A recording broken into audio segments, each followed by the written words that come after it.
Chapter 25 महीने बीतते हैं। समुद्र की सतह के नीचे एक ऐसी दुनिया है जो उन कानूनों द्वारा शासित है जिनके बारे में हम बहुत कम या कुछ भी नहीं जानते हैं। हम जानते हैं कि शोलों के पास सड़कें हैं जिनका वे अनुसरण करते हैं और कोई मास्टर कानून संतुलन बनाए रखता है ताकि समुद्र की आबादी को कुछ सीमाओं तक नियंत्रित किया जा सके। कि पालू किसी रहस्यमय कारण से अपने भोजन के मैदान बदलते हैं और किसी अन्य समान रूप से रहस्यमय कारण से लैगून को समय समय पर जहर दिया जाता है ताकि मछलियां खाने योग्य न रह जाएं, लेकिन कोई भी व्यक्ति यह नहीं जानता कि जहर देने वाला अपनी कला का उपयोग कैसे या क्यों करता है, या क्यों, जैसा कि पाम ट्री के उदाहरण में है, कुछ लैगून प्रतिरक्षित हैं। कोई भी यह नहीं बता सकता कि मछलियां कभी कभी छोटी क्यों हो जाती हैं, क्योंकि वे पाम ट्री लैगून में छोटी हो गई थीं, जहां हाल ही में बड़ी ब्रीम मछलियां कम हो गई थीं और स्नैपर और गैराफिश का वजन शायद ही कभी कुछ पाउंड से अधिक होता था। दक्षिणी चट्टान पर खड़ी नान समुद्र की ओर देखकर मुस्कुरा रही थी। उसने कुछ नहीं किया था और जैसे जैसे महीने बीतते गए, रंगीन दिनों की लंबी पट्टियों में फिसलती गई। डिक ने समय समय पर इस तथ्य को याद दिलाया। कटफा ने कुछ नहीं कहा। उसे ब्रीम की उम्मीद नहीं थी। वह कैरोलिन से लंबी डोंगियों की उम्मीद कर रही थी, और जैसे जैसे महीने बीतते गए और वे नहीं आई, वह शायद हिम्मत हार गई, लेकिन उसे बस इतना ही पता था कि उसे कुछ और सोचना था। डिक दोनों के बीच संबंध में सूक्ष्म परिवर्तन आ गया था। लंबे समय तक, लगभग 3 महीने या उससे भी ज्यादा, डिक को केरनी की याद आती रही। वह सोचता रहा कि आखिर उसका क्या हुआ, यहाँ तक कि जंगल में इधर उधर भटकता रहा कि कहीं वह उसके साथ न हो जाए। डिक को मौत के बारे में कुछ भी नहीं पता था। केरनी चला गया था, बस इतना ही। लेकिन कहाँ? कीनी के इस निरंतर संदर्भ ने डिक के खिलाफ लड़की के मन में कुछ हलचल पैदा कर दी थी, एक अस्पष्ट विरोध जैसा कि किरनी ने उसे टिया वुड बॉल से पीठ पर मारने से पहले पैदा किया था। कैरोलिन के मामले में उसे अपने आसपास मौजूद किसी भी इंसानी प्रेत के प्रति कभी भी विरोध या घृणा की भावना नहीं आई थी। ये सब किरनी के लिए आरक्षित था, जिसने उसे समुद्री शैवाल की छड़ी से मारने की कोशिश की और गेंद से उसे मारने में अपनी सफलता के द्वारा उसे इस हद तक मानवीय बना दिया कि वह घृणा महसूस करने में सक्षम हो गई। डिक के खिलाफ इस विरोध को इस तथ्य से बल मिला कि उसने उसे उसकी जगह पर खड़ा कर दिया था।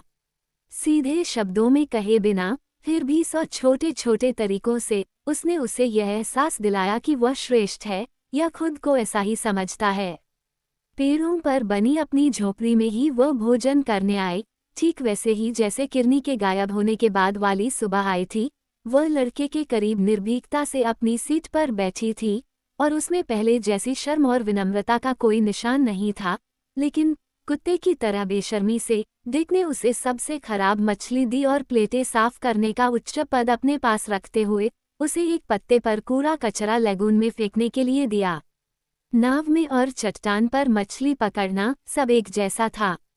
डिक पहले, कटफा कहीं नहीं। शायद इसी तरह से इन दोनों के बीच पहली बार सेक्स की शुरुआत हुई, जिसने महिला को अपने आधिपत्य, डिक के उपयोग के लिए एक पैर की चटाई बना दिया। सेक्स प्रकृति का एक नियम जिसके कामकाज से कटफा को हमेशा के लिए तामिनन द्वारा रोक दिया गया था। ले हुआन ने उसके अवचेतन में जो कानून स्थापित किया था, उसे हमेशा के लिए एकाकी कर दिया था। उसने किरनी पर अपने दांत दिखाए थे क्योंकि उसने उसे छूने की कोशिश की थी।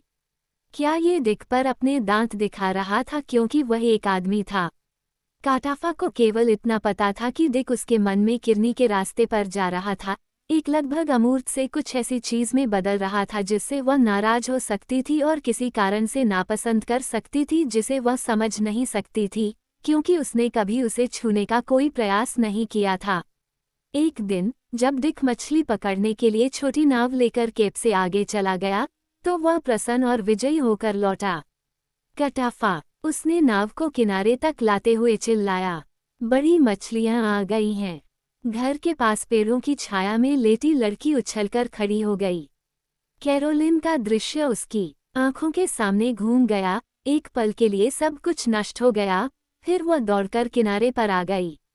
वे कहाँ हैं? वह चिल्लाए। वहाँ, डिक ने नाव की ओर इशारा करते हुए कहा, जहाँ बड़ी ब्रीम मछलियां पड़ी थीं। जो सूरज की रोशनी में लाल और चांदी की थीं। यह आंखों के बीच एक झटका जैसा था।